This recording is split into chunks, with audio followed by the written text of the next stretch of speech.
അപ്പൊ ഇനിയും 1 മാസം കാക്കണം ആ ആധാരം നമ്മുടെ കയ്യിൽ വരാൻ. എന്നാണ് പ്രഭാവതി തമ്പുരാട്ടി മൊഴിഞ്ഞിരിക്കുന്നത്. നടക്കുമെന്നൊന്നും എനിക്കറിയില്ല.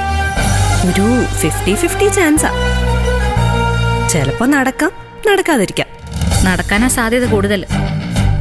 കാശുകാരാണെന്ന് ഭാവിക്കാൻ ആരെ കൊന്നിട്ടായാലും അവരാ പണം ഉണ്ടാക്കും. തന്നെയല്ല, പണയം വിടുവിച്ചാലുടൻ ആ സ്ഥലം ശരത്തിന്റെ പേർക്ക് എഴുതി കൊടുക്കാന്നാണല്ലോ മുത്തശ്ശിയുടെ ഓഫർ. അതൊരു ലാഭക്കച്ചവടമാണല്ലോ. ലാഭം കിട്ടുന്ന ഒരു ഏർപ്പാടിനും അവരെതിര് നിൽക്കുന്ന ഞാൻ വിചാരിക്കുന്നില്ല. അപ്പോ ആധാരം കിട്ടുമല്ലോ അല്ലേ? കിട്ടുമെന്നേ. അതെ, ആധാരം കിട്ടിക്കഴിഞ്ഞാലേ പിന്നെന്താ ചെയ്യാൻ ഉദ്ദേശിക്കുന്നത്? അതും കൂടെ പ്ലാൻ ചെയ്യണ്ടേ? എല്ലാം നേരത്തെ തീരുമാനിച്ചു വെക്കുന്നതല്ലേ നല്ലത്? എന്റെ മനസ്സിലൊരു പ്ലാൻ ഉണ്ട്. അതുപോലെ നടന്നാൽ കാര്യങ്ങൾ നമുക്ക് അനുകൂലാവും.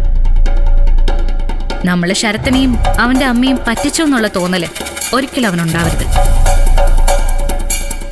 അല്ലാത്ത രീതിയിൽ വേണം എന്തും ചെയ്യാൻ. ചേച്ചി പറ, എന്താ പ്ലാൻ?